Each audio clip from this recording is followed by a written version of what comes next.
Good morning बच्चों।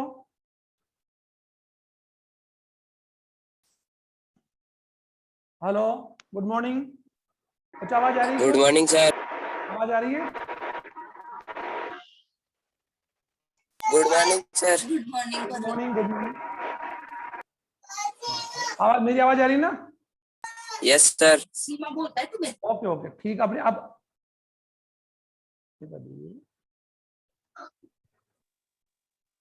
आवाज आएगी ना? आवाज आएगी ना? हाँ, अच्छा, ठीक है। ओके। हाँ बेटा, अब देखिए आप लोग एक बार सभी गुड मॉर्निंग, सभी को गुड मॉर्निंग। कार्तिका, आयुषी, टीना, सोहनलाल। सर बेटा एक मैंने कल आपको ये कहा था कि आप अपने नाम से ही, जो आप लोग हो ना, अपना जो आईडी डालते हो ना, नाम ही डाला करो। अब जैसे गैलेक्सी G2 कौन है? इसने अपना नाम नहीं डाल रखा, मैंने कल भी बोला था। और मैं बार बार रिमाइंड कर रहा हूं कि आप लोग जब भी अपने ऑनलाइन क्लासेस आप जुड़े ना, तो सभी अपने नाम से जुड़ो, क्योंकि आपका जो ERP ऐप में जो नाम है ना स्कूल में, धारवी खांडल, धारवी, धारवी,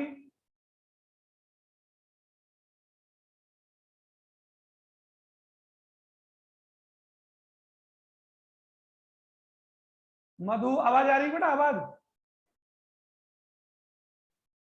यस सर। आवाज आ रही है? ठीक है। आज बच्चे कम जुड़ रहे हैं। नीतू, सोनलाल, आयुषी शर्मा, टीना, विजय कुमावत। Yes sir. ठीक। अब टॉपिक को चालू करते हैं। देखो, है ना, बच्चे जुड़ते रहेंगे, अपनी क्लास को टॉप चालू स्टार्ट करते हैं। देखिए, कल तक हम लोगों ने, अब तक जो प्रीवियस क्लास हमने जो पढ़ी, उनके बारे में हम लोग डिस्कस कर चुके हैं कि ये जो चैप्टर हम लोग पढ़ रहे हैं, ये चैप्टर एक्चुअल में, इसका नेम तो आपको मैंने बता दिया था, ह्यूमन हेल्थ है। 8वां चैप्टर है, जिसमें हम लोगों को डिजीज के बारे में सबसे पहला पॉइंट ह्यूमन हेल्थ, फिर मानव स्वास्थ्य को प्रभावित करने वाले कारक बताए हमने।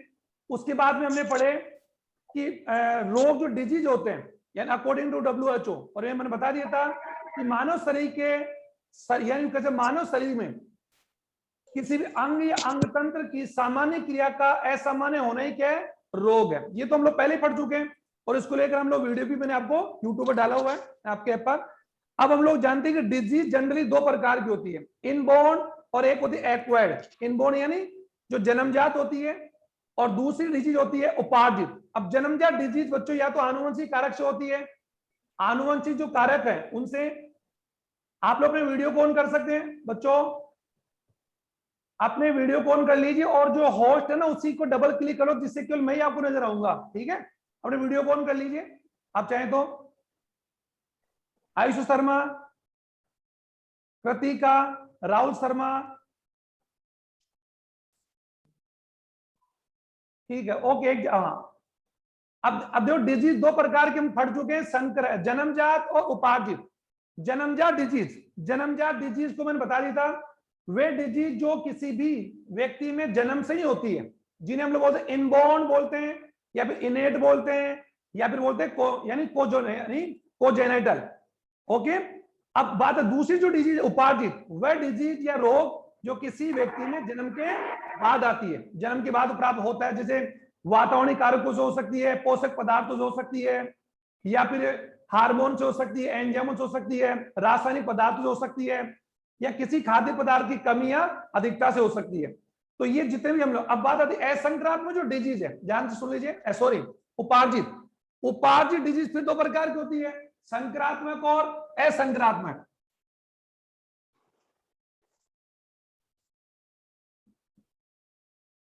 एक्वायर्ड डिजीज के 2 प्रकार मैंने बता दिया था आपको, इफेक्टियस और यू कैन नॉन इफेक्टियस, यानी संक्रात्मक, और दूसरा प्रकार हमने लिखा था असंक्रात्मक। ओके, इसे बोलते हैं इफेक्टिव डिजीज, और इसे बोलते हैं नॉन इफेक्टिव डिजीज। अब संक्रात्मक डिजीज बता दिया था, वे डिजीज या रोग, ये मैं दोबारा रिपीट क्यों कर रहा हूं बच्चों, क्योंकि अब हम लोग डिजीज को वापस पढ़ेंगे। अब संक्रात्मक डिजीज को लेकर हम लोगों ने वीडियो बना भी रखा है, और संक्रात्मक डिजीज, क्योंकि हमने इस चैप्टर के अंदर इम्यूनिटी पढ़ ली, इम्यूनिटी के प्रकार पढ़ लिए, सक्रिय और यूं कह सकते हैं जो प्रतिरक्षक दो प्रकार की जन्मजात होती है, और जन्मजात के हमने 4 प्रकार पढ़ लिए जो मैंने आपको 2-3 दिन से पहले बता रहा हूं। उपार्जित प्रतिरक्षा के 2 प्रकार होते हैं, सक्रिय और निष्क्रिय। सक्रिय के 2 प्रकार होते हैं जो कल हम लोग बात कर चुके हैं, कृत्रिम और प्राकृतिक। और जो निष्क्रिय प्रतिरक्षा है यानी निष्क्रिय उपार्जित प्रतिरक्षा जो हम लोग किसी एंटीबॉडी से प्राप्त करते हैं, जो मैंने कल समझाया था, जब किसी संक्रमित व्यक्ति को यदि हम पहले से बनी हुई यानी पहले से बनी हुई यानी अगर बात बोले प्रीपेयर बोल सकते हैं, प्री प्लान्ड पहले से तैयार की गई, या प्री फॉर्म बोल सकते हैं, पहले से तैयार की गई प्रतिरक्षियों को देखकर जो इम्यूनिटी हम प्राप्त करते हैं उसे हम निष्क्रिय करते हैं। जो 2 प्रकार की होती है, प्राकृतिक और कृत्रिम, जिसके एग्जाम्पल मैंने आपको बताए थे। अब हम लोग इम्यूनिटी तो हम पढ़ चुके हैं, टीका क्या है ये बता दिया कि किसी भी रोग के मृत, दुर्बल या यूं कह सकते हैं कि निष्क्रिय भी कह सकते हैं, या टॉक्सिन को हम टीका कहते हैं, और उसको बॉडी पर लगाने की प्रक्रिया को क्या बोलते हैं, टीकाकरण। अब डिजीज पर हम वापस आते हैं, डिजीज वाले टॉपिक को हम वापस स्टार्ट कर रहे हैं कि जो डिजीज है यानी हम जानते हैं कि रोग जो होते हैं यानी 2 प्रकार के, जन्मजात और एक कौन सा, उपार्जित। ये तो मैंने बता दिया था। उपार्जित डिजीज, उपार्जित को आप लोग बोलते हैं अर्जित बोलते हैं, या उपार्जित बोलते हैं एक्वायर्ड। उपार्जित जो डिजीज है या रोग है ये 2 प्रकार के होते हैं, संक्रात्मक यानी इन्फेक्टियस, और ये कौन है, नॉन इन्फेक्टियस। संक्रात्मक डिजीज ये बता दिया था, वे डिजीज जो किसी संक्रमित व्यक्ति से प्रत्यक्ष और अप्रत्यक्ष तरीके से फैलती है, प्रत्यक्ष और अप्रत्यक्ष तरीके से। और संक्रात्मक रोग यानी एक व्यक्ति दूसरे में फैलती है, और संक्रात्मक रोग का कोई ना कोई रोगजनक होता है। ये ध्यान से सुन लीजिए, रोगजनक जो कोई जीवाणु या कोई विषाणु।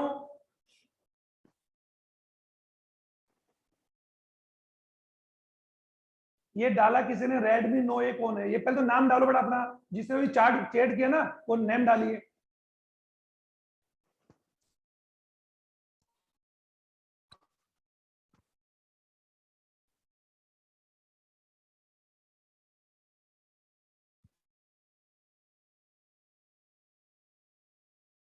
जो भी लिंक आपके पास आया हो उसी लिंक पर क्लास ज्वाइन हो।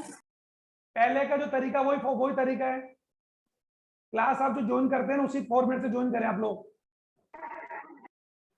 आज नहीं हो रही सर ज्वाइन, आज नहीं हो रही है, डायरेक्ट जूम पे पासवर्ड और वो डाल के किया हमने भी ज्वाइन अभी।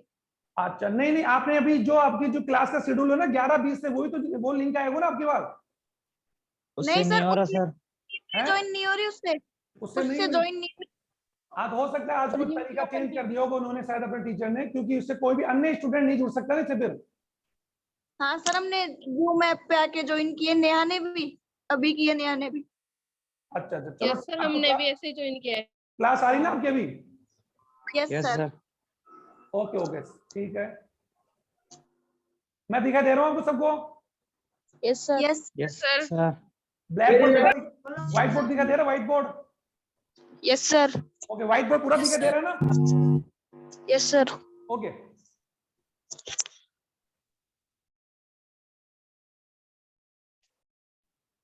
ओके, अब देखो डिजीज को हम वापस से शुरू कर रहे हैं। अब एक बार ध्यान दीजिए, ज्यादा हम लोग डिटेल में हम लोग पढ़ चुके हैं, मैं थोड़ा ब्रीफ में आपको बता रहा हूँ। डिजीज 2 प्रकार की है, जन्मजात और उपार्जित। जन्मजात डिजीज जो जन्म से ही होती है, जो हम लोग बता दिया था कि जन्मजात डिजीज का जो मेन जो कारण हो सकता है आनुवंशिक हो सकता है, या भ्रूण विकास में होने वाली सामान्य क्रियाओं का असामान्य होना। ओके, अब दूसरी डिजीज होती है उपार्जित, वे डिजीज या वे रोग जो किसी व्यक्ति में जीवन काल में जन्म के बाद प्राप्त या जन्म के बाद होती है, जो हम लोग जानते हैं। ये डिजीज फिर 2 प्रकार की होती है, संक्रात्मक और असंक्रात्मक। संक्रात्मक का नाम ही सर इन्फेक्टियस, यानी इसके नाम से बात हम करें इन्फेक्टियस। वे डिजीज जो एक व्यक्ति से दूसरे व्यक्ति में प्रत्यक्ष और अप्रत्यक्ष फैलती है। ये डिजीज फिर कई प्रकार की होती है रोग जनक के आधार पर, क्योंकि हर डिजीज का कोई ना कोई रोग जनक होता है। और मैं पहले भी आपको रिपीट कर चुका हूं कि रोग जनक का अर्थ होता है कि वह सूक्ष्म जीव, यानी वह सूक्ष्म जीव जो कोई ना कोई रोग को उत्पन्न करता है, या शरीर में संक्रमण के बाद शरीर के किसी अंग या ऊतक या तंत्र की क्रिया विधि को प्रभावित करता है, यानी कॉमन। और जिससे क्या होगा, हमारे शरीर में सामान्य क्रियाएं क्या हो जाएगी, असामान्य क्रियाएं। और ये मैं आपको रिपीट बता चुका हूं कि डिजीज का तात्पर्य अगर आप समझेंगे तो शरीर के किसी भी अंग में या किसी भी तंत्र में, या हम लोग जब हमारे शरीर का आंतरिक वातावरण बाहरी वातावरण के साथ तालमेल नहीं बैठा पाता है। बच्चों याद करो, मैंने पढ़ा था 11वीं क्लास में, तंत्रिका तंत्र और अंतःस्रावी तंत्र दोनों मिलकर हमारे शरीर में समस्थापन उत्पन्न करते हैं। याद आ रहा है आपको समस्थापन? Yes sir. ओके, तो समस्थापन का अर्थ क्या होता है? जैसे आप लोग अभी बोल रहे हैं, आप मैं बोल रहा हूं, आप मुझे सुन पा रहे हैं। हम लोग हमारे शरीर के बाहरी वातावरण में होने वाले परिवर्तनों के अनुसार अगर अनुक्रिया करते हैं तो उसको उस स्थिति बोलते हैं संतुलित या सामान्य स्थिति। ओके, तो जब हमारे शरीर की सामान्य क्रियाएं, शरीर के किसी भी अंग की सामान्य क्रिया, कोई भी अंग हो सकता है, लीवर है, हार्ट है, एलिमेंट्री कैनाल का कोई पार्ट है, या टीथ है, नोज है, कुछ भी पार्ट, आपकी स्किन, अगर शरीर के किसी भी अंग की सामान्य क्रियाएं अगर क्या हो जाए बच्चों, असामान्य हो जाए, ये एक डिजीज का, उसी असामान्य स्थिति को ही क्या बोलते हैं? रोग बोलते हैं। जैसे आपकी आंखों के अंदर जलन हो रही है, तो आंखों में जलन होना कोई नॉर्मल लक्षण नहीं है, क्योंकि हम जानते हैं जनरली हमारे आंखों में जलन या इचक या खुजली नहीं होती है। अगर हो रही है तो वो कौन सी कंडीशन है? Disease, eye disease. आपके त्वचा के अंदर मान लीजिए आपकी इचक चल रही है, खुजली हो रही है, या रेशेज उत्पन्न हो रहे हैं, फुंसी है, पिंपल्स आ रहे हैं, तो वो सामान्य नहीं बल्कि क्या है? असामान्य है। आप लोगों का डाइजेस्ट ठीक नहीं हो पा रहा, या आपके दांत में दर्द हो रहा है, या आपके माना जा रहा है कि आपको ब्रीथिंग में प्रॉब्लम आ रही है, तो ये सभी कौन सी क्रिया हो गई? सामान्य से क्या होना? असामान्य। और रोग के बहुत से कारण हो सकते हैं, तो डिजीज का एक नहीं बच्चों, कई कारण है। देयर आर सेवरल, यू कह सकते हैं कि types of which affected our health, बहुत से कारण हो सकते हैं। इसको पूरी स्क्रीन बच्चे चेक कर रहे हैं, चेक करो देखना है। हाँ ठीक है बच्चों, तो डिजीज के एक नहीं बल्कि कई कारण हो सकते हैं, लेकिन अभी आप नॉर्मली उसको हम लोग डिटेल में ना जाकर ब्रीफ में पढ़ें कि डिजीज की परिभाषा अगर आपको कोई बोले तो आप ये लिख सकते हैं अकॉर्डिंग टू WHO, जो टाइम भी बहुत जल्दी जा रहा है, कि मानव शरीर के किसी अंग या अंग तंत्र की सामान्य क्रियाओं का असामान्य होना ही रोग है, एक अकॉर्डिंग टू WHO। अब बात आती है, ये मैं बता दिया था कि ह्यूमन हेल्थ को लेकर हम लोग पहले भी कह चुका हूं, इन्होंने डाला है कर्तिका ने कि सर कल की क्लास यूट्यूब में डालोगे क्या? हाँ डालेंगे बेटा, डालेंगे। अभी पहले आप ऑनलाइन क्लासेस लीजिए, लाइव क्लास लीजिए, और लाइव क्लासेस के रिकॉर्डेड वीडियो भी हम आपको सेंड कर देंगे, लेकिन जितना हो सके लाइव में जुड़ने का प्रयास करें ताकि आप लोग टीचर कन्वर्सेशन कर सकें। ओके, अब ध्यान दीजिए, अब देखो सामान्य क्रियाओं का असामान्य होना ही रोग है। और अगर हम लोग अकॉर्डिंग टू आयुर्वेद की बात हम करते हैं, तो मैंने बता दिया था बच्चों कि हमारे शरीर में तीन ऐसे कंटेंट है, तीन ऐसे यूं कह सकते हैं पदार्थ है, सुना होगा आप लोगों ने, कफ, कफ यानी जिससे अपनी भाषा बोलते हैं सैलस्मा, कफ जो हमारी शरीर के आंतरिक में म्यूकस या सैलम झिल्ली के द्वारा स्राव किया जाता है, कफ। दूसरा वात, वात का अर्थ बच्चों वायु, और तीसरा है पित्त। अगर शरीर में कफ, हाँ कफ, वात और पित्त, बेटा बोले नहीं है, कुछ डिस्कशन कर रहे हैं आप लोग, आप डिस्कस नहीं करें, अपने आवाज को म्यूट रखें। ओके, जब हमारे शरीर में कफ, वात और पित्त, अगर इन तीनों पदार्थों में अगर किसी प्रकार का संक्रमण हो जाए, किसी भी प्रकार से संक्रमित हो जाते हैं, तो उस स्थिति को हम लोग क्या बोलते हैं? रोग स्थिति बोलते हैं। यानी ध्यान दीजिए, और अगर हमारे शरीर में कफ यानी सेलेस्मा, अरे बच्चे कुछ बच्चे आवाज आ रही है इनकी, फिर तो 80 देख ले 300-400 पीस आओ, 350-400 पीस आओ। बेटा आप लोग किसी न किसी का आवाज चालू हो रही है, इसको बंद कीजिए आप, या तो अपने घर से आवाज आ रही है, अपनी फैमिली की आवाज आ रही है, अपने देखो अपने आसपास में कोई,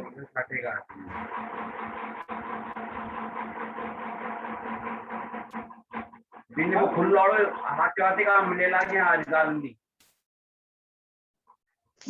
आवाज आ रही है। बच्चा अपनी आवाज को म्यूट रखें, अपनी आवाज को म्यूट रखें आप लोग,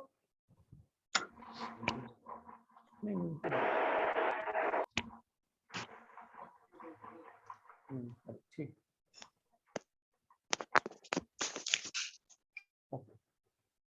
ठीक, अब बच्चों अपने वीडियो को चालू कर लीजिए, एक बार आप लोग वीडियो को चालू कर लीजिए, वीडियो को चालू कर लीजिए, आप लोग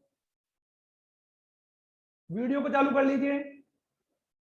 मैंने आपकी आवाज को ना अनम्यूट कर दिया, ठीक है। अब आप लोग मुझे रेस्पॉन्स केवल थंब से कर सकते हैं, ओके ओके। अब जब हमारे शरीर में कफ, वात और पित्त, अगर इन तीनों में अगर संक्रमण होता है तो उस स्थिति को हम लोग क्या बोलते हैं बच्चों? हम लोग उस स्थिति को रोग बोलते हैं। तो ये आपको मैंने बेसिक चीज बताई है। अब हम लोग आगे बढ़ते हैं। संक्रामक डिजीज, ये अक्सर रोग जनकों के आधार पर कई प्रकार की होती है जो हम लोग पढ़ चुके हैं। ये मैंने बता दिया। जीवाणु से अगर होती है तो जीवाणु जनित, इसकी मैं प्रकार लिख रहा हूं, फिर हम आगे बढ़ते जल्दी जल्दी। जो संक्रामक जो डिजीज है इसको हम लोगों ने किसके आधार पर, रोग जनक, और रोग जनक को बच्चों हम लोग बोलते हैं पैथोजन।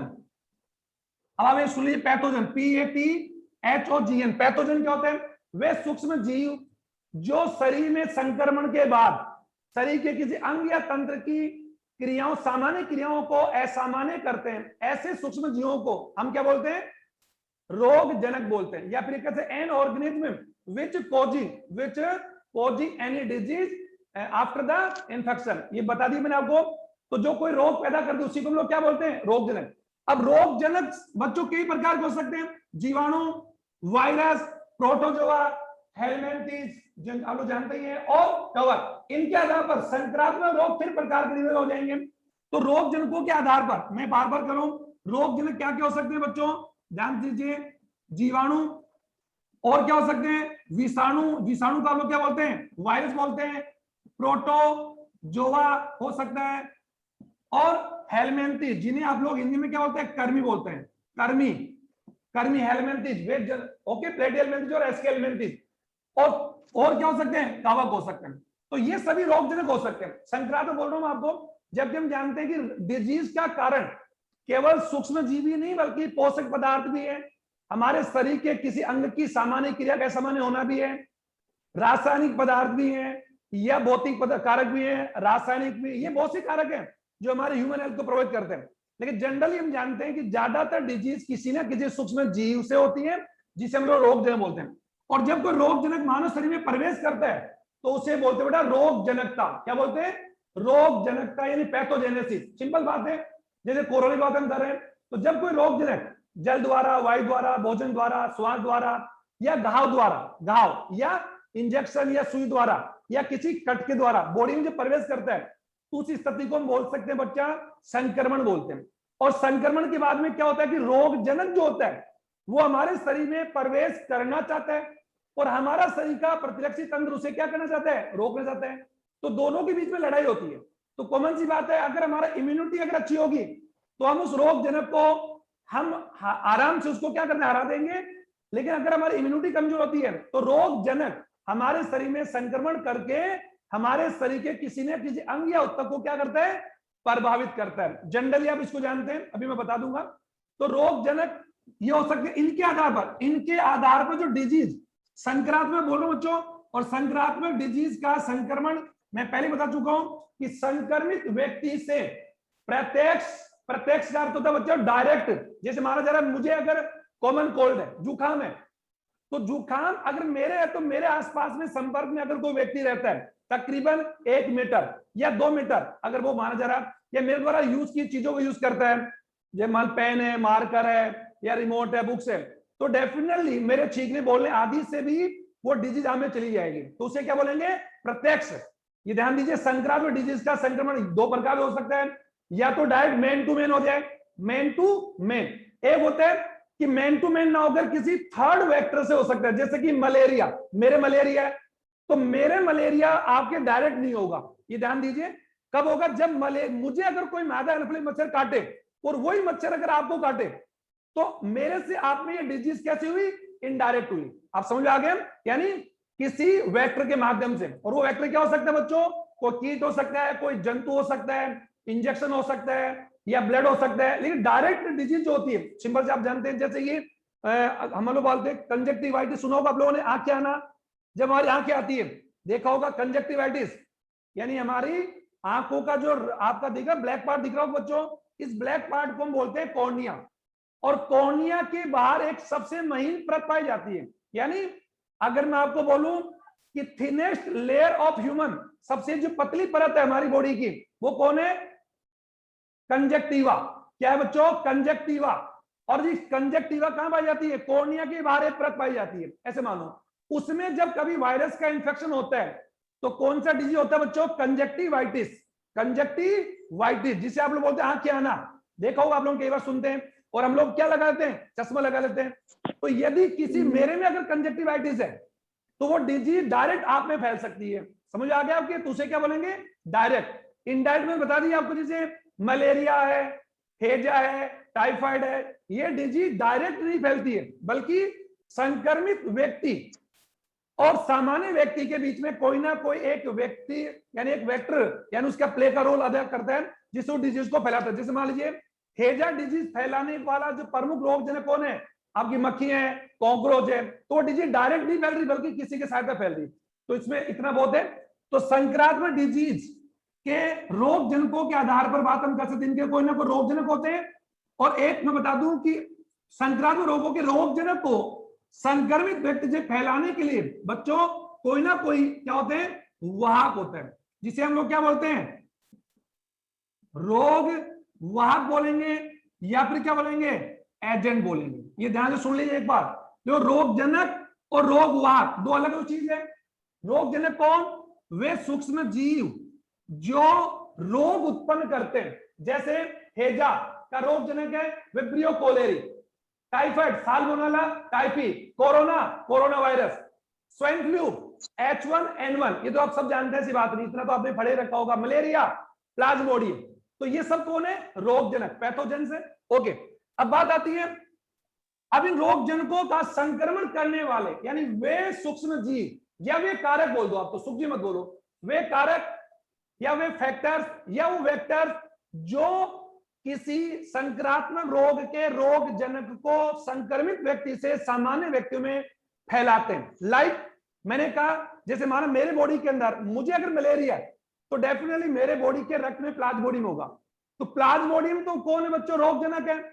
उस प्लाज्मोडियम को मेरे से आप में या थर्ड पर्सन में अगर कोई डिस्पर्सल कर रहा है तो वो कौन है, फीमेल, हम जानते हैं फीमेल एनाफिलीज मॉस्किटो यानी मादा एनाफिलीज मच्छर। जैसे कोरोना को कौन फैला रहा है, हम जानते हैं हमारा एरोसोल, मुंह से निकलने वाला ड्रॉपलेट्स हैं, एयर है, ये तो हम जानते ही हैं। तो ये यहाँ पर किसका काम करेंगे, रोगवाहक। तो ध्यान से सुन ले, बहुत इंपॉर्टेंट टॉपिक चल रहा है कि रोग जनक और रोग वाहक में से अगर पर्सन आ जाए, यू कह सकते हैं कि which one is dangerous compare to रोग जनक और रोग वाहक। रोग जनक और रोग वाहक में से यू कह सकते हैं कि विच वन, यानी यू कहते हैं विच वन इज मोस्ट डेंजरस, यानी कौन ज्यादा खतरनाक है कंपेयर रोग जनक और रोग वाहक। तो जवाब होगा बच्चों रोग वाहक। अब आप बोलोगे यू आर कंफ्यूज, तो मैं क्लियर कर दूं कि जो रोग जनक तो एक व्यक्ति में ही रोग का संक्रमण करेगा, लेकिन रोग वाहक क्या करता है बच्चों, रोग जनक को एक से दूसरे में, दूसरे से तीसरे में और पूरी सोसाइटी के अंदर या समाज में फैला रहा है। जैसे कि कोरोना वायरस का संक्रमण अगर मेरे में होता है तो मैं उससे इफेक्ट होऊंगा, लेकिन उस कोरोना वायरस को मेरी बॉडी से यानी मेरे ड्रॉपलेट से या बोलने, छींकने या स्नेचिंग या खांसने, कफिंग आदि से वो वायरस बाहर आएगा। तो उस वायरस को डिस्पर्सल कौन कर रहा है, एयर कर रही है। अब तो आ गए ना, तो एयर यहां पर कौन है, रोग वाहक है। उसी प्रकार का मैं बोलूं हेजा का रोग जनक विब्रियो कोलेरी है, तो विब्रियो कोलेरी रोग जनक ज्यादा खतरनाक नहीं होते। तो मैं कह सकता हूं पैथोजेंस आर या pathogens are so dangerous compare to disease agents, यानी जो रोग जनक होते हैं उनसे कहीं ना कहीं ज्यादा खतरनाक कौन है, रोग वाहक। तो अपने दिमाग में एक बार इस चीज को सेव कर लें। और एक बात और है कि संक्रामक रोगों का जब हम लोग उपाय पढ़ेंगे तो मैं पहले बता दूं कि संक्रामक रोगों की रोकथाम और उपाय का सबसे बेहतरीन तरीका अगर कोई है तो वो है बच्चों रोग जनक और रोग वाहक, दोनों को ही क्या करना, दोनों पर ही क्या करना, कंट्रोल करना। ये चीज ध्यान देंगे। जैसे हम लोग मास्क भी लगाते हैं एयर को रोकने के लिए, कॉमन सी बात है। तो वही बात है कि किसी संक्रामक रोग की रोकथाम का सबसे इंपॉर्टेंट अगर कोई व्यू हो सकता है या कोई वो हो सकता है, क्या बोल सकते हैं हम लोग, उपाय हो सकता है, तो वो क्या हो सकता है कि उस रोग के रोग जनक और रोग वाहक दोनों का ही नियंत्रण करना चाहिए। अच्छा, अब आगे बढ़ते हैं जल्दी जल्दी हमारा। अब देखो संक्रामक रोग, मैं फिर बता रहा हूं, संक्रामक रोग जो होते हैं रोग जनकों के आधार पर कई प्रकार के हो सकते हैं। तो संक्रामक रोगों के कोई ना कोई रोग जनक होते हैं और कुछ ना कुछ उनके क्या होते हैं, वाहक होते हैं। और वाहक क्या क्या हो सकते हैं बच्चों, जो रोग वाहक बता रहा हूं आपको, क्या हो सकता है रोग वाहक, वायु हो सकता है, कीट हो सकते हैं। कीट का मतलब आप जानते हैं कीट में क्या आते हैं बच्चों, आपकी मक्खियां आती है, आपके मच्छर आते हैं, तो आपके कीट आप समझ आ गया होगा, कीट हो सकते हैं। मर्दा हो सकती है, मर्दास भी हो सकता है, जल भी हो सकता है, और कोई जंतु भी हो सकता है। जैसे कि हम जानते हैं जंतु की बात हम कर सकते हैं, जैसे आपका कुत्ता है, लोमड़ी है, या फिर आप लोग भी कह सकते हैं भेड़िया है या ऊंट है, आदि से भी कुछ डिजीज फैलती है। लाइक अगर बात हम करें रेबीज की बात हम करें प्लेग की बात हम करें, जैसे कि वो आपका क्या नाम उसका चूहा, हम जानते ही हैं, जूस से भी डिजीज फैलती है, मक्खियों से फैलती है, कॉकरोच हम जानते हैं, मच्छर हम जानते हैं। तो ये मैं बता, और एक उनका रोगवार, और एक हो सकता है कि ये डिजीज किससे फैल सकती है बच्चों, सेक्स, जो मैंने आपको 4th चैप्टर में पढ़ा रखा है, अगर आपको उसने ढंग से देख लिया हो तो, और वो तैयार कर लीजिए, अपेक्षा करता हूं कि आपने 4th लेसन तो कंप्लीट तैयार कर लिया होगा बच्चों। एसटीडी वहां पर पढ़ा था हमने, सेक्सुअल ट्रांसमिटेड डिजीज, तो वहां पर आपने देखा होगा कि यौन संक्रात्मक, जो उनमें भी क्या लगा हुआ है, संक्रात्मक, तो वे रोग जो एक व्यक्ति से यानी महिला से पुरुष या पुरुष से महिला में असुरक्षित यौन संबंध या अनवांटेड सेक्सुअल या कोइटस से फैलते हैं। तो कुल मिलाकर कह सकते हैं कि संक्रात्मक रोग का संक्रमण के जो कारक हैं वो एक नहीं बल्कि अनेक हो सकते हैं। तो ये तो सब कौन है बच्चों, रोग जनक, और ये कौन है बच्चों, रोगवाहक। ओके, बस ओके, ऐसे याद कर लीजिए। अब हम लोग रोग जनक के आधार पर देखो, रोग जनक है जीवाणु है, तो रोग का नाम क्या होगा, संक्रामक रोग के प्रकार क्या होंगे, मैं एक लिख रहा हूं फिर आपको समझ आ जाएगा। जीवाणु जनित संक्रात्मक, एक बार सुन लीजिए, जीवाणु जनित संक्रात्मक, किसकी बात चल रही है, संक्रात्मक रोगों के प्रकार की, संक्रात्मक रोगों के प्रकार। ये मैं फिर बता रहा हूं, रोग 2 प्रकार के जो हम लोग कई दिनों से पढ़ते आ रहे हैं। पहला प्रकार कौन सा बच्चों, जन्म जात, जिसे मैंने आपको नाम दिया था इनबोर्न, और आपने लिखा भी था इनबोर्न, जन्म से। एक्वायर्ड उपार्जित, ये फिर 2 प्रकार के होते हैं, संक्रात्मक यानी इन्फेक्टियस और नॉन इन्फेक्टियस। ओके, संक्रात्मक रोग जनक के आधार पर होते हैं कई प्रकार के, जैसे कि अगर किसी रोग का रोग जनक जीवाणु, तो क्या बोलेंगे, जीवाणु जनित संक्रात्मक रोग। इसके एग्जाम्पल मैं आपके हाथों लिख रहा हूं, और आप म्यूजिक पे आप लिख भी लेंगे मेरे साथ साथ।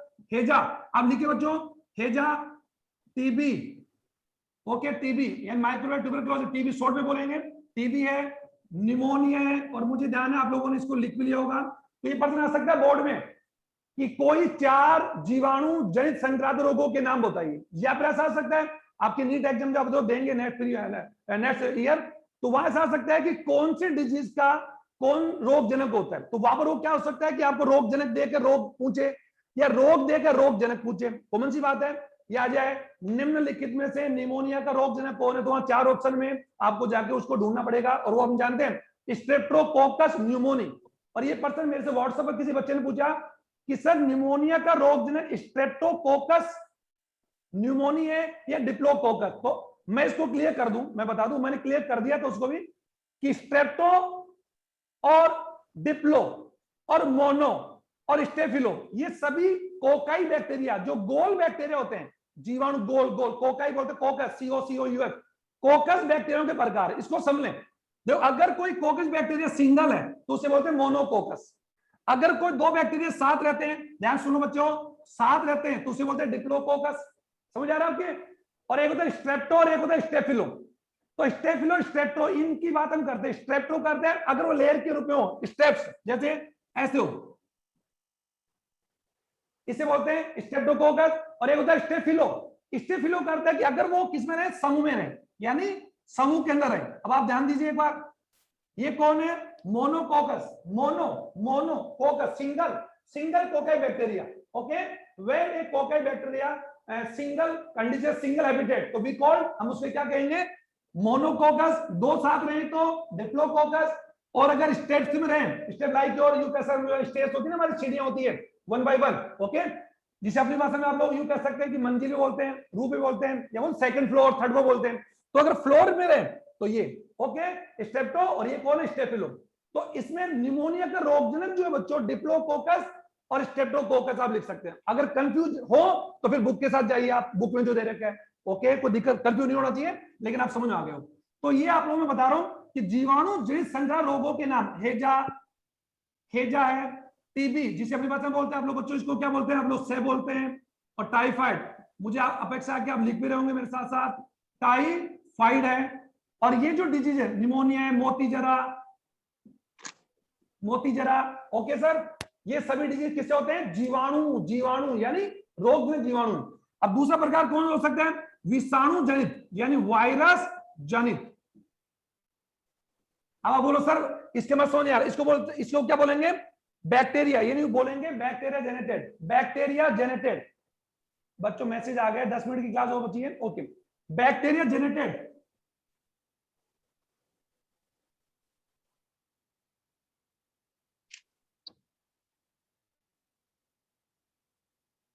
बच्चों मैं दिखाई दे रहा हूँ क्या आपको? Yes sir. Yes sir. White board नजर आ रहा है क्या? सर ओके ओके ठीक है, सॉरी। तो देखो अब बात आती है जीवाणु से रोग, समझ में आ गया? वे रोग जो जीवाणुओं से उत्पन्न होते हैं, फैलते नहीं लिखोगे, फैलना लिखोगे, फैलते किससे? रोग वाहक से। और वे रोग जो जीवाणुओं से या जीवाणुओं के संक्रमण से होते हैं, और वी हैव नो, हम जानते हैं दैट की बैक्टीरिया, वायरस, प्रोटोजोएंस, मोनेरा, प्रोटिस्ट, ये जितने होते हैं ऑल आर, यू कह सकते हैं डिफरेंट ईच अदर, सब एक दूसरे से अलग होते हैं, ये ध्यान दीजिए। तो वायरस जिन रोग क्या होंगे? वे रोग जो वायरस से होते हैं, वायरस। ओके, इसमें अगर बात हम कर सकते हैं, सिंपल बात अब मैं यहां पर लिखूं तो आप समझ जाओगे, जैसे कि जॉन्डिस, पीलिया, पीलिया, अब लिखो बच्चों, सब इसको लिखे हूं मेरे साथ साथ, पीलिया, polio, swine flu, swine flu, एक आप जानते हैं फ्लू को, हम जानते हैं फ्लू भी है, कॉमन कोल्ड आप जानते हैं बच्चों, जुकाम आप जानते हैं ना, राइटिंग समझ नहीं आ रही हो तो मैं बोल रहा हूं कॉमन कोल्ड, और इससे तो हम लोग कभी ना कभी सर्दियों में मौसम जब चेंज होता है तो जुकाम हमारे लगी जाती है। ओके, कॉमन कोल्ड, जुकाम। ओके, इसके अलावा अगर बात हम करें, अभी हम इसका नाम तो हम लोग सब जानते हैं, कोरोना, लिखेंगे। तो ये सभी वायरस, रेबीज, डेंगू, ये सभी किससे होते हैं बच्चों? वायरस से। हाँ, एक एड्स की बात हम करते हैं, हेपेटाइटिस, हेपेटाइटिस जिसे बोलते हैं यकृत, हेपेटाइटिस ए और यकृत बी, ये ध्यान दो कि इसको हिंदी बोलते हैं यकृत शोथ। और शोथ सब तुम्हें बता दिया याद करो, शोथ आपके जन्मजात प्रतिरक्षा का एक प्रकार बताया था मैंने, प्रदाह, याद आ रहा होगा, प्रदाह, और प्रदाह के साथ में लिखा था शोथ, शोथ है, और लिखा इन्फ्लेमेटरी, जब शरीर के किसी अंग में क्या जाती है बच्चों? सूजन। तो यकृत शोथ नाम से पता लग रहा है वो रोग जिसके अंदर यकृत में, लीवर में क्या जाएगी? सूजन आ जाएगी, जो बता दूं, और वो किससे होगी? किसी न किसी वायरस, और उस वायरस का नाम क्या है? हिपेटाइटिस, हिपेटाइटिस, या सिंपल बात है, हिपेटाइटिस ए, हिपेटाइटिस जो एच ए मतलब हिपेटाइटिस, सॉरी यानी you can hepatitis A were H A V, hepatitis A virus, समझ आ रहा है आपके? Hepatitis B virus, hepatitis C virus, hepatitis D virus, ये अप्रोक्सीमेटली 7 प्रकार के होते हैं। और इनसे कौन सा रोग होता है? हिपेटाइटिस, यकृत शोथ ए और बी, जिसे जनरली भाषा में आप क्या बोलते हैं बच्चों? जॉन्डिस। प्रारंभिक अवस्था में उसको बोलते हैं पीलिया, जो मैंने अलग से भी लिखा हुआ है। ओके, चलो ये कौन से रोग हो गए? वायरस। तो अगर पर्सन आ जाए कि कोई, यानी राइट द 3, यानी यू कह सकते हैं कि गिव 3 एग्जांपल्स या 3 examples of the viral disease, यानी वायरल डिजीज कि आप 3 दीजिए, तो आप दे सकते हैं आराम से, आप लिख भी सकते हैं जो मैं आपको बता रहा हूं। अच्छा, ये होने के बाद में अब हम लोग यूं कह सकते हैं, ये तो बच्चों आपके समझ आ गया होगा, क्लास भी थोड़ा सा जल्दी चल रही है। अब तीसरे प्रकार कौन हो सकता है? प्रोटोजोआ जनित, प्रोटोजोआ, मैं भी उसके प्रकार लिख रहा हूं। प्रोटोजोआ क्या होंगे? प्रोटोजोआ जनित संक्रात्मक रोग। मैं किसके प्रकार बता रहा हूं? संक्रात्मक रोग हो गए वे रोग जो प्रोटोजोआ संघ के जीवों से होते हैं। अब एक नाम आ रहा, जैसे कि हमारा, अगर मैं आप बोलूं अमीबी पेचिस या डेस्ट्री पेचिस, डेस्ट्री मतलब पेट खराब होना, तो अमीबी पेचिस किससे होता है? एंड अमीबा स्टोलाइटी का, समझ आ गया आपको? जैसे कि मलेरिया, तो मलेरिया की बात हम करें, मलेरिया नामक रोग किससे होता है बच्चों? प्लाज्मोडियम से। किससे होता है? प्लाज्मोडियम से। और प्लाज्मोडियम कौन सा संघ का जीव है? कौन सा संघ का जीव है? प्रोटोजोआ। समझ आ गया? तो प्रोटोजोआ जिन रोगों के अंदर नाम अगर बात हम करें तो यहां पर नाम हम लिख सकते हैं, जैसे कि अमीबिया पैचिस है,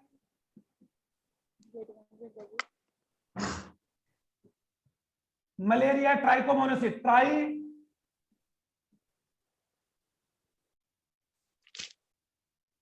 ट्राइकोमोनासिस है। ये वो डिजीज है जो किनसे होते हैं? प्रोटोजोआ संघ के जीवों से होते हैं। ओके, अच्छा, नेक्स्ट हम लोग बात करते हैं, ये लिख लिया होगा आप लोगों ने। अब 4 जो प्रकार होगा वो कौन सा प्रकार बच्चों? कर्मी जनित, कर्मी जनित, यानी कर्मी का अर्थ यहां पर बच्चों हम जानते हैं हेलमेंथिस, यानी हेलमेंथिस इफेक्टेड, यानी helminths जेनेटेड disease, helminths जेनेटेड infected disease. Okay, तो कर्मी जनित रोग जो होंगे, और हम जानते हैं कर्मी 2 प्रकार के होते हैं, एस के हेलमेंथिस और प्लेटी, क्योंकि 11th में आपने तो पढ़ा होगा कि कोडेटा और नॉन कोडेटा। तो नॉन कोडेटा जो यू कह सकते हमारा जो संघ है उसको हम लोगों ने 9 संघ में डिवाइड किया, सॉरी 9 संघ में डिवाइड किया हुआ है, तो आपने पढ़ा होगा। उसमें आता है हेलमिंथिज और प्लेटी।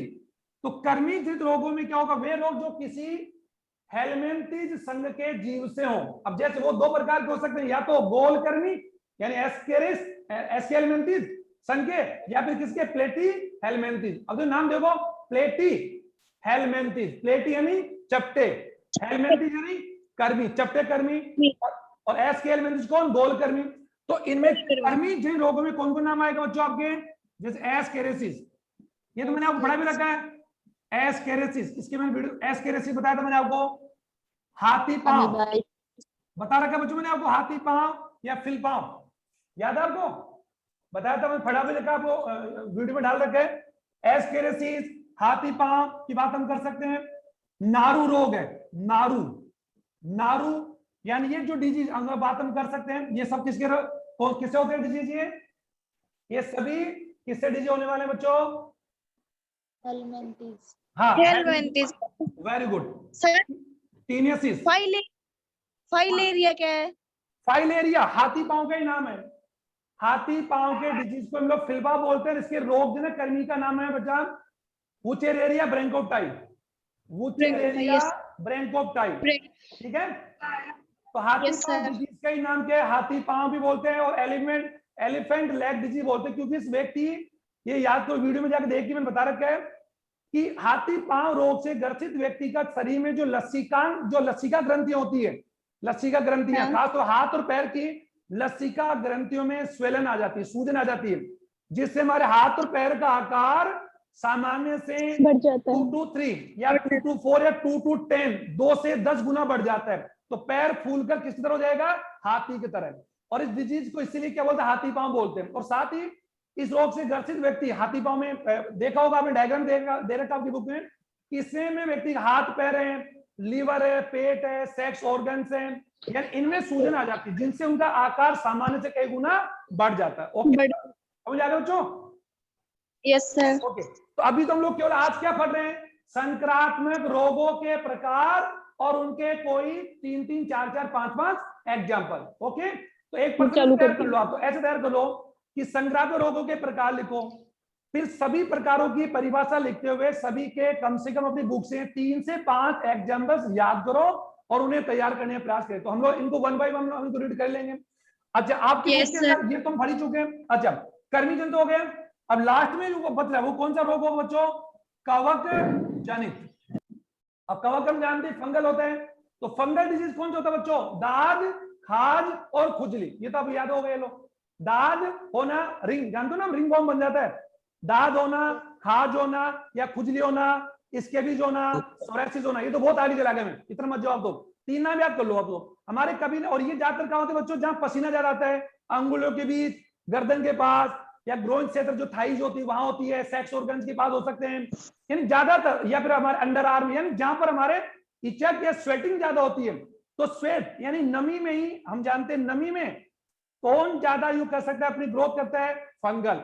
और आप देखोगे जब भी बरसात का सीजन आता है, जो बरसात आने वाली है, तो बरसात के सीजन में हम जानते हैं एनवायरमेंट में ह्यूमिडिटी बढ़ेगी, क्या जलवाष्प बढ़ेगा घटेगा, तो बढ़ेगा।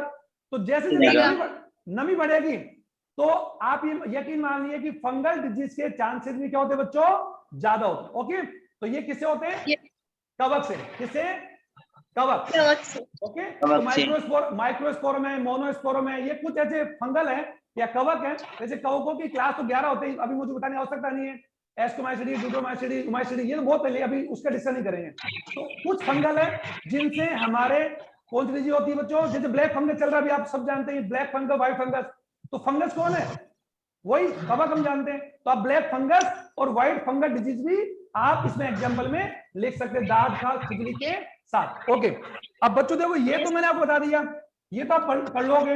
अब आप आ जाइए असंक्रामक, जल्दी जल्दी। असंक्रामक, लोग असंक्रामक डिजीज क्या होंगे, वे रोग जो किसी संक्रमित व्यक्ति से नहीं फैलते, यानी कह सकते हैं द डिजीज विच कांट